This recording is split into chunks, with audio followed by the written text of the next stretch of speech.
Quand on parle de la foi, il y a beaucoup de confusion. Les gens ne comprennent même pas c'est quoi la foi.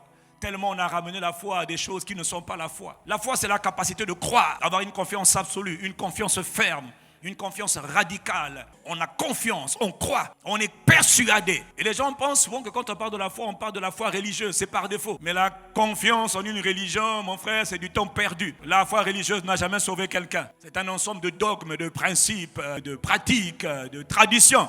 Mais ce n'est pas ça. Quand la Bible parle de la foi ou quand Dieu parle de la foi, Dieu n'a qu'un seul type de foi. C'est la foi qui vient de Dieu. C'est la foi de Dieu. Et Dieu nous appelle, conformément à sa parole, à être des hommes et des femmes qui marchent par la foi. Mais quelle foi? Pas une foi religieuse, non. Pas une foi mentale ou intellectuelle, non. Mais la foi de Dieu. Marcher par la foi, pasteur, c'est quoi au fait? C'est vivre par la foi au quotidien. C'est marcher par la confiance radicale en Dieu, tous les jours, toutes les saisons. Dans la vie, il y a beaucoup de saisons. Qu'il fasse chaud, qu'il fasse froid, qu'il pleuve, qu'il neige. Dieu te dit, ne t'occupe pas de la température ou de la météo. Marche en t'appuyant sur ce que moi je dis. Fais-moi confiance. Fais-moi une confiance absolue. Fais-moi une confiance totale. Mais pasteur, pourquoi c'est aussi indispensable de marcher par la foi? Jésus a dit à Marthe, alors que la situation était désespérée. Certains passent par des situations désespérées. Parce que tu as regardé à gauche, à droite, et puis il n'y a pas de solution. Et Dieu seul est capable. Et Jésus dit à cette femme, Marthe, ne t'ai-je pas dit que si jamais tu as la foi, c'est ça, devant une situation impossible aux hommes, Marthe, ne t'ai-je pas dit que si jamais tu as la foi, tu verras la gloire de Dieu. Pour voir donc la gloire de Dieu, la gloire supérieure se manifester.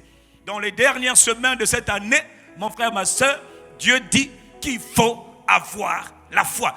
Et c'est encore plus important parce qu'on s'approche de la fin.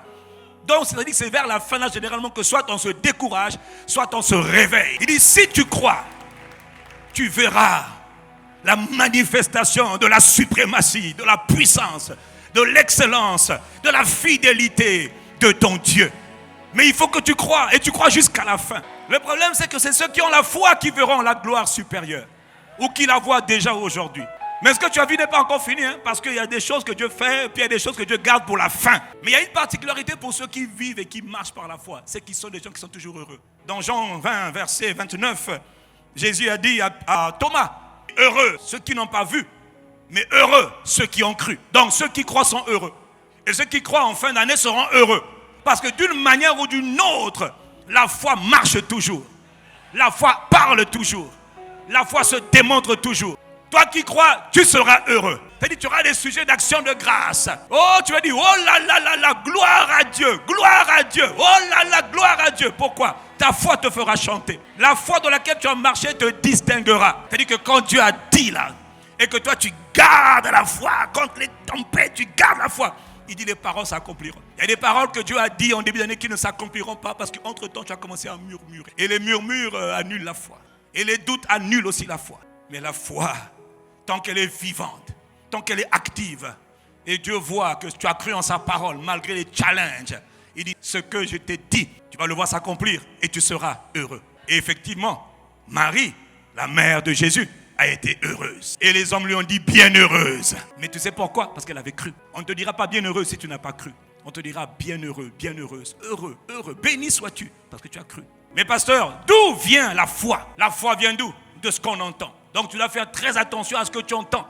Parce que ce que tu entends va produire la foi, la confiance, l'assurance ferme. Mais si tu as entendu des mauvaises choses, ton assurance sera établie sur des mauvais fondements. La foi peut venir de plusieurs sources. Elle peut venir quand tu entends une parole de Dieu. Elle peut venir quand tu médites. Voilà pourquoi il faut méditer la parole. De la méditation de la parole, Dieu peut te parler. Tu lis un texte biblique et ce texte-là quitte les pages, rentre dans ton cœur. C'était pour toi. Tu entends une parole prophétique donnée à ton sujet. Cette parole doit rencontrer la foi. La foi vient de ce que Dieu a dit. La foi vient de ce que Dieu a parlé. La foi vient de ce que tu as entendu de la bouche de Dieu, de la part de Dieu. Faites attention à ce que vous entendez. Il faut être sûr que tu entends ce que Dieu a dit. et de la pure parole de Dieu, non pas des fables ou des bêtises des hommes, ou de la motivation des hommes, ou de l'encouragement des hommes. Non, nous voulons la parole brute de Dieu. C'est de là que doit naître notre foi. Beaucoup ont enseigné comme moi à l'époque le développement personnel. Ça n'a pas donné la foi aux gens. Ça a donné un peu de motivation, un peu de coaching, un peu d'espoir. Mais l'espoir du lundi a été assassiné le lundi d'après. Non. Je parle de la foi qui vient de la parole authentique du Dieu vivant, qui bâtit un homme, qui rentre dans le cœur des hommes et qui transforme les hommes. C'est pas la foi de motivateur. J'étais à l'époque motivateur coach, donc je sais de quoi je parle. Donc fais attention, la foi vient de la parole de Dieu, le message du Christ, la voix de l'Esprit de Christ, la parole de Christ doit être ta priorité, parce que de là va naître la foi, cette confiance, cette assurance que nous devons avoir en un Dieu vivant. J'insiste, c'est la foi de Dieu, c'est la foi en Dieu. Mais il faut que tu connaisses Dieu, parce que tu ne pourras pas faire confiance à un Dieu que tu ne connais pas. Voilà pourquoi on a beaucoup de problèmes. Une de tes priorités doit être de connaître Dieu, même si on le connaît en partie. Mais connais-le au moins en partie. Sur une échelle de 1000, connais-le au moins à 100, après 200, après ne reste pas à 0 ou 1. Parce que la qualité de la connaissance que tu as de ton Dieu, et là encore c'est un voyage, déterminera la qualité de ta foi. Autrement dit, la foi, c'est cette capacité de croire que Dieu donne à un homme. Cette capacité de croire que tu as déjà reçu quelque chose que tu n'as pas encore reçu. La foi, cette capacité de croire que tu as reçu ce que tu as demandé, mais que tu n'as pas encore vu manifester. Quand on parle de la foi, il y aura toujours la notion de croire que ce que je n'ai pas encore existe déjà. Ce que je n'ai pas encore reçu, en vérité, je l'ai déjà reçu. Mais ce n'est pas encore visible dans mon présent.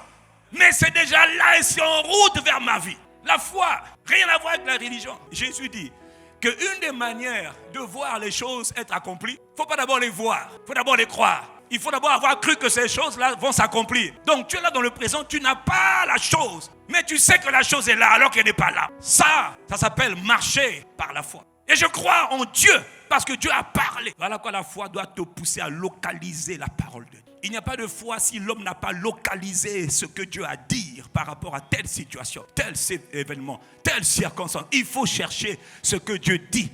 Et quand j'ai trouvé ce que Dieu dit, je m'attache à ce que Dieu a dit. Dans Éphésiens 1, verset 3, il est écrit « Béni soit Dieu le Père de notre Seigneur Jésus, qui nous a bénis de toutes sortes de bénédictions spirituelles dans les high places, dans les lieux célestes. » Donc Dieu nous révèle que nous sommes un peuple, celui qui est en Christ est quelqu'un de béni. Mais toutes ces bénédictions-là sont spirituelles. Elles ne sont pas visibles, elles sont invisibles. Mais comment on fait donc pour emmener ce qui est invisible dans la sphère du visible?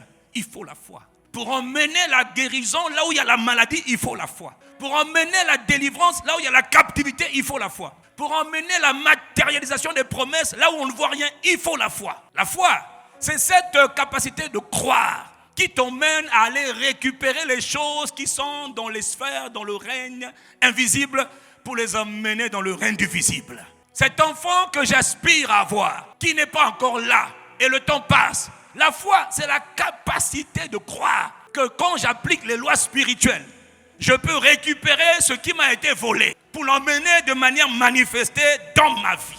Donc quand on parle de la foi, on parle d'une plateforme qui est liée à la manifestation des choses visibles qui viennent de l'invisible. Quand on parle de la foi, on parle donc la foi est liée au fait de recevoir les choses. Recevoir la ferme assurance des choses qu'on espère. La démonstration des choses qu'on n'a pas encore vues.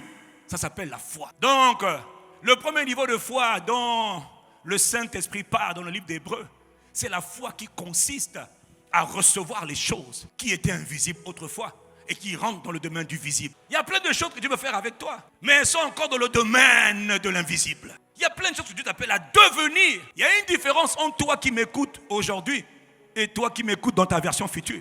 Il y a une différence entre ta stature aujourd'hui spirituelle et la stature spirituelle que tu auras demain. Il y a des gens aussi qui sont des géants dans le monde spirituel. Mais quand toi, actuellement, tu es encore un petit nain, tu n'as encore rien. Mais il y a des grandeurs qui doivent être manifestées. Elles ne seront que par la foi. Mais tu dois croire aujourd'hui, si Dieu t'a parlé, sécurise ce que Dieu t'a dit. Attache-toi violemment à ce que Dieu t'a dit. Parce que les circonstances viendront pour te faire douter, pour te faire trébucher.